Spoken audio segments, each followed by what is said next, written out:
TET पेपरफुटी प्रकरणाचे तीव्र पडसाद आज अधिवेशनामध्ये उमटल्याचं पाहायला मिळालं। पेपरफुटीची सीबीआय चौकशी करण्याच्या मागणीसाठी विरोधकांनी सभागृहात गोंधळ घातला, तर शिक्षण मंत्री दादा भुसे यांनी राजीनामा द्यावा या मागणीसाठी विरोधक आक्रमक झाल्याचं पाहायला मिळालं। तर सरकारने टीईटी पेपरफुटीच्या तपासासाठी एसआयटीची घोषणा केलेली आहे। बघूयात आज सभागृहामध्ये टीईटी पेपरफुटी संदर्भात नेमक्या काय घडामोडी झाल्यात। 24 तास फक्त त्या ठिकाणी परीक्षेला असताना पेपर फुटल्याची बातमी भिवंडीतून बाहेर आली। अध्यक्ष महोदय, महाराष्ट्रातच का वारंवार या घटना घडतात? तो नीटचा असू दे, टीईटीचा असू दे, शासनाने माननीय मुख्यमंत्री महोदय, माननीय उपमुख्यमंत्री महोदयांनी या बाबीची गंभीर दखल घेतलेली आहे। या राज्य सरकारला साधे टीईटीचे पेपर सुद्धा सांभाळता येत नाही। नुसते पेपर फुटत नाहीयेत, विद्यार्थ्यांची नशीब फुटतायत। देशभरात पेपरफुटीचं लागलेलं ग्रहण काही सुटताना दिसत नाहीये। नीट नंतर आता टीईटीचा पेपर फुटल्यानं एकच खळबळ उडाली आहे। राज्यातील 2,26,000 शिक्षक रविवारच्या टीईटीच्या पेपरची तयारी करत असतानाच हा पेपर फुटला। टीईटी पेपर फुटीचे तीव्र पडसाद पावसाळी अधिवेशनातही आज उमटल्याचं पाहायला मिळालं।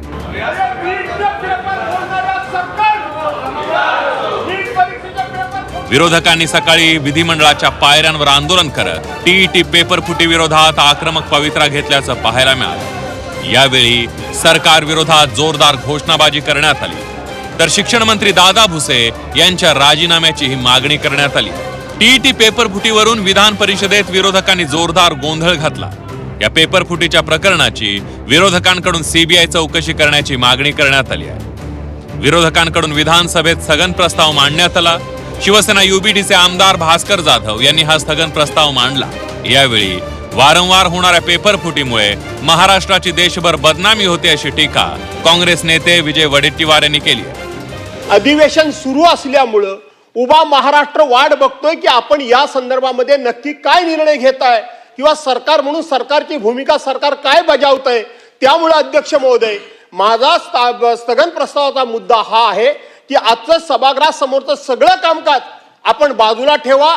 हा स्थगन प्रस्ताव पूर्णपणे निकषामध्ये बसत असल्यामुळं आपण तात्काळ या स्थगन प्रस्तावावर सभागृहामध्ये चर्चा सुरू करावी अशी आमची मागणी आहे। प्रश्नोत्तरे आहेत, पण त्यापेक्षा या राज्यातील 6 लाख शिक्षकांचा प्रश्न आहे, हजारो विद्यार्थ्यांचा प्रश्न आहे वारंवार पेपरफुटीमुळे।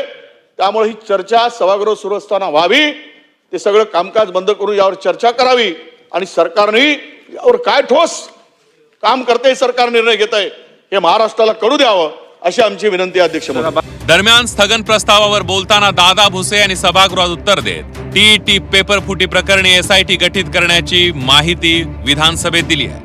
राव कोणालाही गप्प करण्याचा विषय नाही।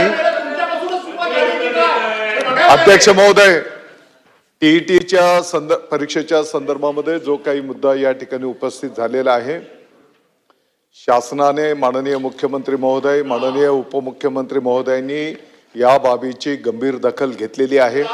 आपल्या सगळ्यांना माहिती आहे की या संदर्भामध्ये एसआयटी पण या संपूर्ण तपासासाठी गठीत करण्यात आलेली आहे आणि आजच या संदर्भात सभागृहामध्ये केलं जाईल। शिक्षण मंत्र्यांनी या प्रकरणात एसआयटीची घोषणा केली असली तरी विरोधकांनी या प्रकरणात सीबीआय चौकशीची मागणी केली आहे। तर टीईटी पेपरफुटी प्रकरणावरून विरोधकांनी सत्ताधाऱ्यांचा चांगला समाचार घेतला।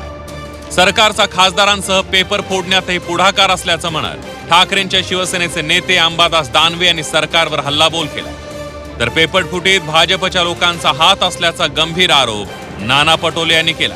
या राज्य सरकारला साधे टीईटीचे पेपर सुद्धा सांभाळता येत नाही।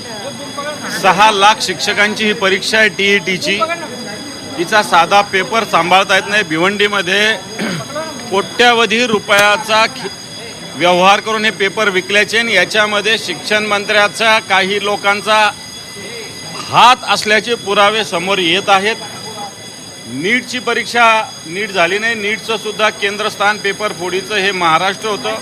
या परीक्षामध्ये या पेपर फुटीचे जे कारण आपण पाहिली ते याला सगळे बीजेपीचे लोक इन्व्हॉल्व आहेत। नीटच्या परीक्षेमध्ये सुद्धा महाराष्ट्रात जेवढे सापडले, दिल्लीमध्ये जे सापडलात ते सगळे बीजेपी सोबत निगडीत असलेली लोक सापडली आणि म्हणून नीट आणि TAT या परीक्षा भाजपला भ्रष्टाचार करण्यासाठी, सामान्य मुलांचं आयुष्य बर्बाद करण्यासाठी या परीक्षा घेतल्या आहेत का? जशी नीटची चौकशी झाली CBIच्या माध्यमातून, इथल्या याच्यावर SIT वर वगैरे मी त्याच्या बाबतीत भाष्य नाही करणार, परंतु त्यांनी चांगलं काम केलं नीटच्या ह्याच्यामध्ये आणि सगळ्या राज्यामध्ये आहे, त्यामुळे तो CBIशीच निगडित विषय आहे.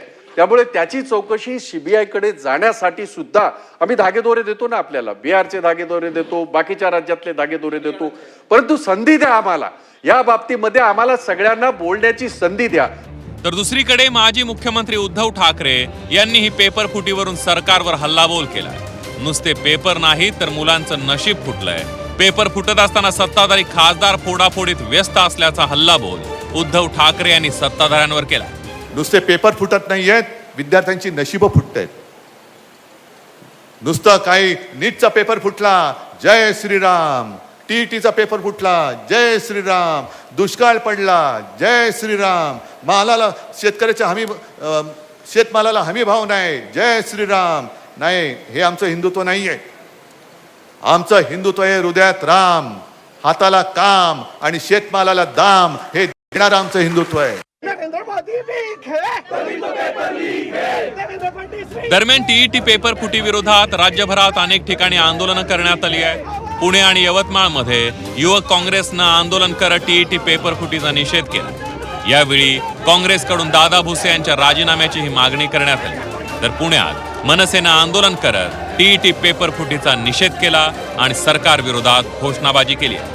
नीट पेपर फुटीमुळे आधीच राज्यातील शिक्षण क्षेत्रात खळबळ उडाली होती. त्यातच आता पावसाळी अधिवेशनाच्या काळातच TET पेपर फुटल्यानं राज्यभरात एकच खळबळ उडाली. विरोधकांनी सरकारला धारेवर धरलंय. सरकारने या प्रकरणी SITची घोषणा केली आहे. मात्र या पेपर फुटीची CBI चौकशीची मागणी करण्यासोबतच मंत्री दादा भुसे यांच्या राजीनाम्याच्या मागणीवर विरोधक ठाम आहे. ब्युरो रिपोर्ट, झी 24 तास, मुंबई.